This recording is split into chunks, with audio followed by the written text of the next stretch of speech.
There is some big questions that kept nagging me as I was testing the iPhone 16 Pro Max. Does the larger screen make it compelling or too big? Is the new camera control a game changer or a gimmick? How well do the Apple Intelligence features actually work? If the iPhone 16 Pro Max has the best iPhone battery life ever, how long does it last? After testing this flagship phone for several days, I'd say that it is indeed a handful, and while I am encouraged by some of the Apple Intelligence features I tested in a beta that's arriving next month, more AI capabilities will be coming later. Still, the battery life from the iPhone 16 Pro Max is insane and the camera's predictably great, so this is one of the best phones money can buy. Apple clearly still has some catching up to do with AI, and the design hasn't changed much with the exception of slightly slimmer bezels. But this is the new iPhone I'd buy with my money. I have been a Pro Max user for years, since the iPhone 11 Pro Max, but after testing the new iPhones, I'm actually torn about the iPhone 16 Pro Max.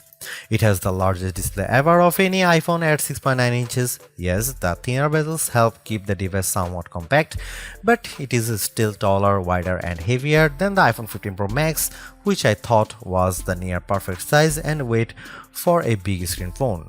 I have gone from feeling like I cheated the system to feeling slightly cheated. This might be an unpopular opinion, but I think the new Pro Max is a little too big, at least for my hands. It's more of a stretch now to do simple things like scrolling through web pages or TikTok, and once you put a case on your iPhone 16 Pro Max, it's like a mini tank. The good news is that the Pro Max is built to be more durable. In addition to having a titanium band, Apple claims that the improved ceramic shield display on this model is 50% tougher than the last generation. We can't drop these units, but on paper it's encouraging. The iPhone 16 Pro Max comes in 4 colors: titanium white, titanium black, natural titanium and desert titanium. Our iPhone 16 Pro came in the natural, which looks fairly modern, but I prefer the desert color as it pops more. The iPhone 16 Pro and Pro Max displays don't get any upgrades in terms of brightness or refresh rate, but they are still among the best OLED panels on a phone. The only main difference is that the screens can scale down to a minimum of 1 nits, which means you can use your phone in bed without disturbing anyone else and get an even dimmer alarm clock. Otherwise, the new iPhone 16 Pro Max screen is largely the same, allowing the Pixel 9 Pro to surge ahead in terms of brightness. We measured a max of about 1500 nits for the iPhone 16 Pro Max, while the Pixel 9 Pro XL hit more than 2300 nits. Outside in direct sunlight, the iPhone 16 Pro and Pro Max were both dimmer than the Pixel 9 Pro XL, though Google's phone dimmed faster over time in response to the heat. Other than the display size, the biggest design change to the iPhone Pro Max is the addition of the camera control button. This recessed capacitive button on the right side uses haptic to give you feedback, and it launches you straight into the camera. No more having to fumble for the on-screen camera shortcut, and you can now use the action button for another shortcut. This thing is pretty easy to use in both portrait and landscape mode. So what can you do with camera control? A lot, actually. A quick press snaps a photo and a long press starts recording a video, but I'm not a fan of the fact that the video stops when you take your finger off the button. You can also slide your finger across the button to zoom in and out, which is pretty smooth. Not as smooth is the double soft press, which launches a sub-menu of various options, from tweaking the depth and exposure to toggling between multiple photographic styles. Camera control works well, but applying just the right amount of pressure and remembering what a single press and double press do takes practice. I also wouldn't recommend taking macro shots with the camera control, as it shook the camera when I got super close to a subject.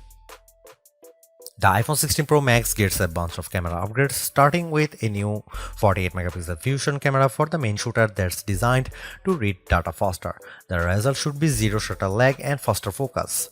I took some shots of people passing by on scooters and moving taxis at the same time on the iPhone 16 Pro Max and iPhone 15 Pro Max, and the new iPhone was indeed faster. The results were not necessarily sharper too, as you can see in this side-by-side comparison. Here are some camera samples of iPhone 16 Pro Max.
The iPhone 16 Pro Max's video gets an upgrade with 4K video capture up to 120 frames per second, and there's some pretty neat things you can do with that footage.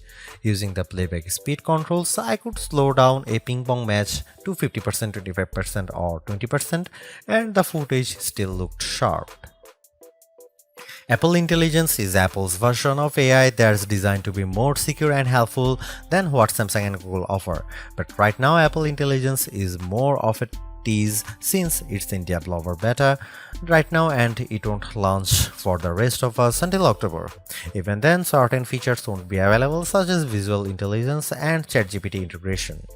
So what will you be able to do with the Apple Intelligence starting in October? It starts with a new Siri. The assistant has been revamped, starting with a redesigned that makes the whole outside of the display glow when summoned. And you can type to Siri. Now you are in a situation where you don't want to use your voice. Siri is definitely more forgiving of screws up, as you can correct yourself on the fly and it will still get your command right. I started a timer and changed the time mid-sentence without a problem. You can also ask follow-up questions and Siri will get for the context. Apple Intelligence also delivers a wide range of writing tools. You can have the iPhone 16 Pro proofread your copy for grammar and word choice, or get help rewriting if you want to go for, say, a more professional tone. For example, I put together a mock email demanding a raise and I got something back that is much more appropriate. You can also have Apple Intelligence summarize long passages of text, as I did with a few notes. I wish you didn't have to select all text first, but I did get a fairly good summary of the key points for my short list of this video. Don't want to look up how-to articles? Siri leverages large language models and Apple support info to give you step-by-step instructions on how to do lots of stuffs on your iPhone, from making screen recordings to scheduling a text. This is a game changer for kids who play the IT person for their parents like me. If you are looking for an Apple Intelligence feature that tugs at the heartstrings, try making a memory movie. Just enter a key phrase as you prompt and specify the mood, and you will see the iPhone 16 Pro Max create a movie out of thin air complete with music. cleanup in the Photos app, a way overdue feature compared to what you'll find on the Pixel and Galaxy, but it is still nice to have. You can remove unwanted objects or people in the frame with just a tap. The cleanup feature worked fairly well when I tried to remove a person from a selfie, but you will get the best results if the background isn't too complicated. The iPhone 16 Pro Max features 8GB of RAM and Apple's new A18 Pro chip built on 2nd generation 3nm tech, which blows away the Android competition in CPU performance through not graphics. I was sucked in by the Infinity Nikki game, which was in beta during testing. The open world puzzler has console-like visuals, complete with realistic looking rippling water and smooth animation as you use a special floating dress to jump from one platform to another. On Geekbench, which measures overall performance, the new iPhones are nearly 50% faster than the Galaxy S24 Ultra Snapdragon 8 Gen 3 chip on single core and 15% higher on multi-core performance. The latest Tensor G4 Pixel phones aren't in the same league. The iPhone 16 Pro Max was also twice as fast than the S24 Ultra in our video editing testing using Adobe Premiere Rush, where we time how long it takes to transport a 4K clip to 1080p. The new Pro phones also shave off a few seconds versus the iPhone 15 Pro's time. So what about graphics? The iPhone 16 Pro Max packs a 6-core GPU compared to 5 cores for the regular iPhone 16 series, and Apple claims that it's up to 20% faster than the iPhone 15 Pro's A70 chip. On the 3D Mark Solar Bay graphics test, which has support for ray tracing, the iPhone 16 Pro was 22% faster than the iPhone 15 Pro. However, that's still 18% behind the Galaxy S24 Ultra, which also delivered higher frame rates on the test. There is one other performance test we ran to see if Apple's claims of better sustained performance are legit. The iPhone 16 Pro Max features a new internal design with a graphite-clad aluminum substructure that's supposed to result in 20% better sustained performance. Interestingly, the iPhone 16 Pro Max turned in a very strong so-called stability score of 84% on our 3D Mark Wildlife stress test, which is better than the 75% from the iPhone 15 Pro Max. But the iPhone 16 Pro hit only 66%. It hit a higher overall loop score but had bigger drop-off. The Galaxy S24 Ultra's score was even worse at 60.4%. Thanks to the larger batteries and other efficiencies, Apple says the iPhone 16 Pro Max has the best iPhone battery life ever, and our testing backs that up. In our battery test, which involves continuous web surfing over 5G at 150 nits of screen brightness, the iPhone 16 Pro Max lasted for an insane 18 hours and 6 minutes. That's 4 hours longer than the iPhone 15 Pro Max and more than an hour longer than the already great Galaxy S24 Ultra. Unfortunately, the iPhone 16 Pro and Pro Max still offer the same lame charging speed. You get just over 30% capacity in 30 minutes from a 30-watt charger, and do not believe the reports that the new iPhone supports 45-watt charging. We tried it and it made no difference.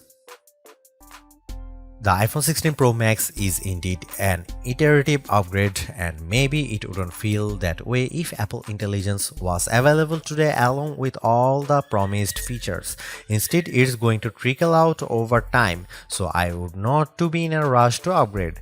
Having said that, I think that iPhone 16 Pro Max is the best phone money can buy right now if you want the biggest screen and longest battery life.